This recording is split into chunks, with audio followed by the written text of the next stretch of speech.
So, ito na siya guys. Trinay ko na. I-wipe nyo lang muna sa isang sample na wax strip. Okay? So, itatry na natin para at least mainit-init pa siya in a liquid form. Ilalagay na natin siya sa ating legs.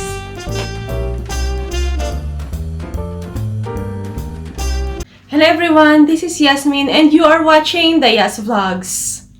So for today guys, ang pag-uusapan natin ay isa sa aking beauty routine, which is ginagawa ko siya at least every 3 weeks, ganyan, or depende, monthly, once a month sometimes, kasi depende rin guys sa time na applicable sa iyo. So ito guys, ginagawa ko siya para ma-maintain ang aking legs and at the same time, kasi mabalbon siya, so as much as possible, gusto ko sana matanggal yung mga unwanted hair, which is nasa legs nga. So, ang ginagawa ko guys, before, ang ginagawa ko is shaving.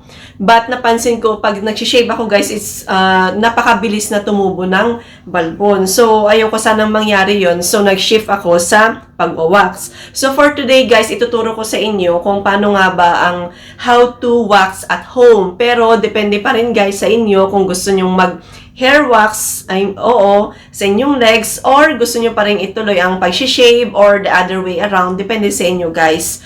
Kasi sa pag-wax naman, marami pa rin tayong considerations. Of course, may mga considerations pa rin tayo. Kasi case-to-case basis pa rin siya guys. Hindi ibig sabihin nun na kunwari sa akin, okay sa akin ang pag-wax, okay rin sa inyo, depende pa rin. Kasi number 1 consideration yung pain tolerance. Sa akin, dahil sanay na akong mag-wax, okay lang sa akin kahit na kasi yung paglagay ng strip, yung wax strip, and then yung paghila ng agad-agad, so eventually lahat ng buhok na didikitan niya, lahat yan ay sabay-sabay na makukuha. So, depende sa pain tolerance mo guys ha. Kasi kaya meron tayong resort, which is pwede ka pa rin mag-shave. Yun nga lang, may mga pros and cons of course. Ganun rin naman si hair waxing. So, but for me, preference ko talaga guys is mag-hair wax. Kasi nga number 1, mas matagal ang pagtubo ulit ng unwanted hair sa legs. And then number 2, mas makinis yung output. Mas less yung danger kasi nga hindi ka magkakaroon ng sugat, ng cuts, or whatsoever, tsaka yung chicken skin. And number 3, mas matagal yung effect. And marami pa guys, kunwari pag nag-wax ako ngayon, mas makinis siyang tignan and natatanggal rin at the same time yung mga dead skin cells na nasa legs natin. So ito guys, ipapakita ko sa inyo kung paano ba siya gawin sa bahay. Kung paano ko ba ginagawa yung sa akin para at least malay nyo naman maging reference nyo itong video na ito and ma-enlighten rin kayo kung ano nga bang gusto nyong mangyari. But again guys, consideration, pain tolerance of course, and then yung ability nyo rin na bumili ba ng kwan, okay lang ba na bumili ka ng mga machine, kasi ako talaga personally bumili na ako ng machine para sa akin kaysa naman every time pumupunta ako sa salon, which is mas matcha-charge pa ako ng mas mahal. So I preferred na bumili na lang, and during that time naka-sale siya guys sa isang shop. So nakuha ko siya ng 50%, and then ganoon rin guys yung mga wax, and then ganoon rin yung strip. So ito na tayo guys, papakita ko sa inyo kung paano nga ba yung routine ko. Sa akin guys, ang ginagawa ko, meron na akong naka-prepare na bag kasi sineparate ko na lahat ng gamit ko. Ito siya guys. Ayan, meron na akong bag for lahat ng nandito sa loob. Ito yung gamit ko na pang-wax. So, isa-isahin natin kung ano nga ba yung mga kailangan mo kung gusto mong mag-wax at home. Okay? So, i-open na natin siya para ma-share ko rin sa inyo guys kung ano nga ba ang laman nito na pwede nyo namang bilhin kung kasya sa budget, ganyan, or depende sa inyo kung magre-resort na kayo sa waxing. Kasi as I've said, mas matagal yung effect nito na tumubo yung mga unwanted hair na yan. And of course, yun nga yung mga advantages na mas makinis siya, mas safe, ganyan. So, tingnan na natin guys, wala natin itong pahabain. So, number 1 na nandito siya sa loob kasi binuksan ko na, itong hair removal strip. So, ito siya guys, hair removal strip. So, ganito siya, non-woven na wax strip. Ganito siya kakabal. It's 250 pieces. So, nabili ko to sa isang shop, isang beauty shop dito lang sa amin, sa Abu Dhabi. Ganyan siya. Ito yung ginagamit ko. It's worth 22 dirhams. Pero 250 pieces na siya guys. Mas makakatipid ako kaysa bibili pa ako ng manipis lang. Kasi nga, every time naman, monthly or every 3 weeks, nag-hair wax rin naman ako. So, ito siya guys. Una, itong wax strip. Ito ang kailangan natin. And then next, ano pa ba? Kailangan natin guys lang, of course, yung machine. So, ito guys yung sinasabi ko na waxing machine na ginagamit ko. So, meron siyang takip. Meron siyang takip. Nakatakip siya guys. Ito siya. Ayan, yung takip. And then, may cover lang siya na yellow. Ganito yung sa loob niya. Ito yung indicator. Ito yung indicator guys. Kung naka-on na siya. And kung nagpa-function itong machine, tsaka pinapainit na niya yung wax natin. So, ipapasok natin dito yung wax. Ayan, dyan. Kasi yung wax na ginagamit ko na guys, dito na nabili ko. Para na siyang, maganda yung cage niya. Tapos, meron na siyang roller. But anyway, papakita ko siya sa inyo. Tapos, dito na banda, dyan na banda, dyan naman natin ilalagay yung connecting cable niya. Dito. Okay? So, ganyan siya. Ito, yung pangalan ng brand ng machine na to is Novel. Maliit, very portable. Ganyan, halos isang kuwan lang. Ganito, nahawakan lang ng isang kamay. And then, tatakpan lang natin siya. Ganyan lang siya, guys. Okay? Next one, ito yung sinasabi ko, guys, na cable niya. So, ito yung cable niya. Ilalagay lang natin dito. Mamaya, ilalagay lang yan. Iko-connect lang natin. Very easy. Iko-connect mo lang yan, guys. Ganyan, oh.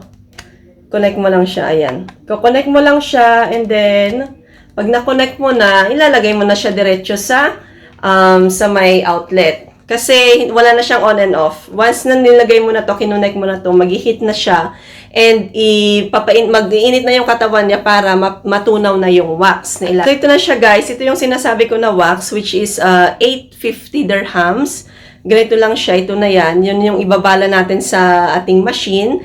And then, ito yung roller niya. Yan. Ito. Mag-iikot na yan mamaya kapag natunaw na yung wax dito. So, ilalagay lang natin. And, of course, kailangan rin natin ng baby powder. Ganyan pang dry. Baby powder. Kasi gagawin lang natin to at home. Of course, sa mga salon, iba yung ginagamit nilang powder. Iba yung ginagamit nilang oil. And, pwede rin naman, guys, kumuha lang ako ng olive oil. Nilagay ko lang siya sa isang bote. And ito lang yung guys yung ginagamit ko na after ng waxing. Kasi kailangan natin siya ng oil. Pwede ka namang bumili ng talagang para sa pag-wax. Kaso nga lang, syempre pag gusto mong magtipid, advice lang din naman ng mga nagbebenta dun sa shop na yon. Pwede lang ang baby powder na as replacement and any kind of oil na pwede sa'yo. Kasi ang olive oil guys, pwede rin siya kahit pang cooking and then at the same time, pwede rin siyang i-apply sa skin. Kasi very healthy rin guys ang olive oil. Kung available lang naman. Pero kung wala, pwede lang din guys ang baby oil. Ganito na siya guys. Ito na yung pang machine natin and ito na yung bala niya. Ang gagawin lang is ilalagay lang siya dito diretso. Of course, tatanggalin muna natin yung takip. And then ilalagay na natin yung, ano bang tawag dito? Depilatory wax. So, ganyan siya. And then may roller. Maganda. So, ito, ang kinuha ko guys is honey. Honey plus sugar ata to. Oo. Honey. And then, ito, ilalagay lang natin siya sa loob. Ayan. Very easy. Ilalagay mo lang siya sa loob. And then, isasaksak na natin siya para uminit. And then, after that, balikan natin to guys, ha? At iti-check ko kung ilang minutes. Ito na siya guys. Ayan na siya. So, nilagay ko na siya dito sa may extension namin ito. So, sinaksak ko lang siya diretso. Wala na siyang switch. Diretso lang siya. And then, paano mo malalaman kung nagwo-work na ito? Kung nagwo-work na siya, ibig sabihin nun, sana yung ilaw? Ayan, umiilaw na siya. Ayan, nakikita nyo yan. Yan yung brand niya, guys. Ibig sabihin, nagwo-work na. So, pinapainit niya muna yan. And after that, babalikan na lang natin kung pwede na. At tingnan natin kung paano natin siya malalaman kung okay na siya. Time natin is 9:15. So, titingnan natin mamaya kung anong oras natin siya babalikan. So, ngayon nga guys ay 9:45 na. So, after 30 minutes. Kasi kanina nilagay natin 9:15. So, titingnan natin kung anong itsura na ng wax after 30 minutes. Siya guys, ito na yung kwan natin. Yung pang wax natin, tinanggal ko na siya. So, after 30 minutes, titingnan natin kung anong itsura niya. Kasi makikita nyo guys na parang watery na siya. Ayan. Tatanggalin ko muna siya sa kanyang lagayan, ha?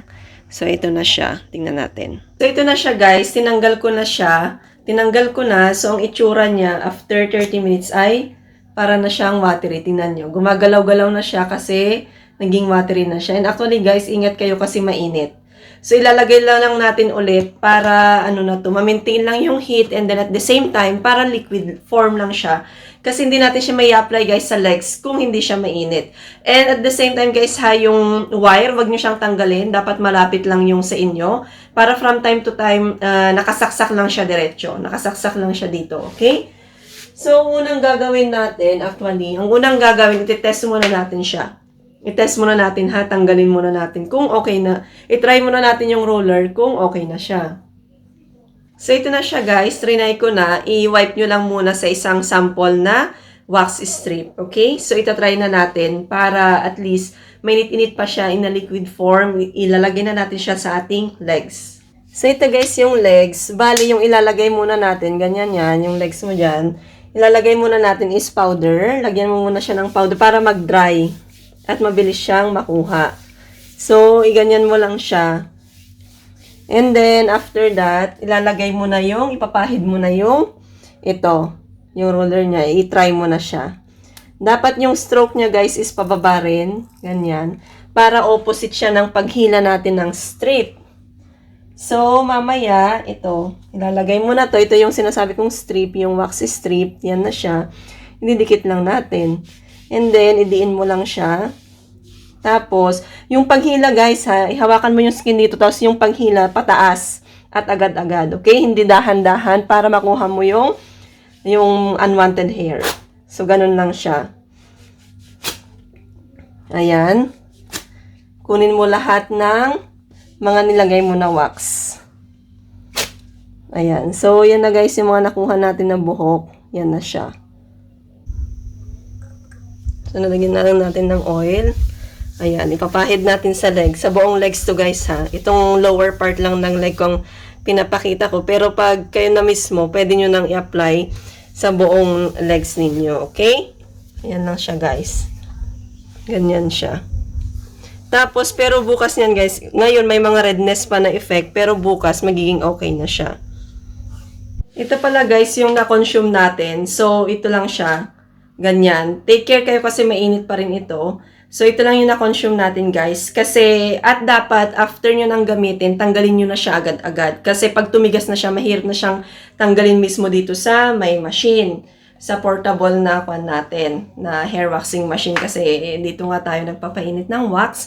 So, tanggalin na natin siya agad-agad. Kasi, pag mainit pa siya, kunwari ito, mahihila lang natin siya. Pero, pag once na, guys, na tumigas na hinayaan mo siyang lumamig, hindi mo na mahihila ito. So, hindi mo rin, parang mas maganda pa rin guys na tanggalin nyo para at least yung machine niyo hindi siya masisira agad. So, at the same time, tanggalin nyo na rin yung tanggalin nyo na rin guys yung cable. Tsaka ito.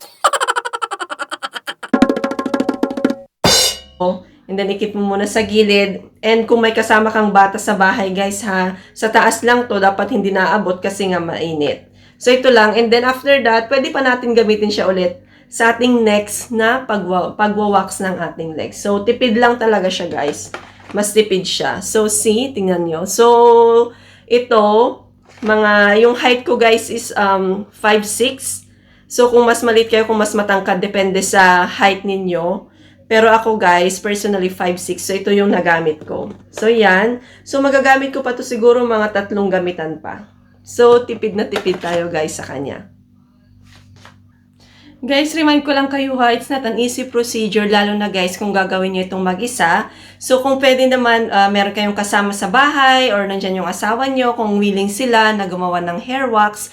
And kung may instruction nyo sila, matuturuan nyo sila kung paano yung procedure para at least yung mga backside ng legs, ganyan dyan kasi mahirap talaga lalo na pag mag-isa ka. Pero kung meron ka naman guys kasama, either friend or katrabaho na kasama mo sa bahay, mas madali siya guys na gawin kasi pwede ka lang na nakahiga or yung katulad ko na ako lang talaga yung gumawa, pwede lang nakaupo or nakatay. Depende sa position na gusto mo. Position of comfort kung saan makakagawa ka ng hair waxing. And again guys ha, turuan ng mabuti, i-check yung temperature first ng wax kung okay na. And dapat lahat ng gagamitin mo nasa tabi mo na para hindi ka yung gagalaw-galaw na tatakbo ka pa kung nasaan yung powder, nasaan yung oil and everything like that. Kasi nga, lalo na pag ikaw mismo, if you will do it yourself, mahirap talaga siya guys. But, ganun talaga, syempre, kailangan pag gusto mo paganda, paghirapan mo talaga, and lalong-lalo na kung gusto mo talagang makatipid. Unlike pag nasa salon ka talaga, higa ka na lang, but of course, yung professional fee nila, babayaran mo rin. So, depende pa rin sa inyo guys, yung choice ninyo. So, yun nga guys, yung isa sa aking beauty routine. And I just hope na sana nagustuhan nyo ito. Just press the thumbs up. I-like nyo na rin guys and i-share para ma-spread pa natin ang good news. But of course, disclaimer lamang guys ha, it depends upon your skin condition. Kung pwede kayong hair waxing sa legs or any part of your body, depende sa skin type. Kung wala kayong allergies, walang mga rashes, walang mga open wounds, mga cuts, ganyan. Depende pa rin guys. I-assess nyo pa rin ang sarili nyo, okay? Kasi it's a case-to-case basis. Pwedeng applicable sa akin, pwedeng sa inyo, hindi. So, at least nakikita nyo na ngayon sa video na ito, nakikita nyo na before kayo bumili ng mga machines, nakikita nyo na kung paano yung procedure at kung ano dapat ang condition ng inyong sarili bago kayo mag-resort sa hair waxing. So, that's it guys. Please don't forget also to click the notification bell para ma-notify kayo agad-agad guys kung meron akong bagong uploads. So, I just hope na-enjoy nyo ito. So, yun lang.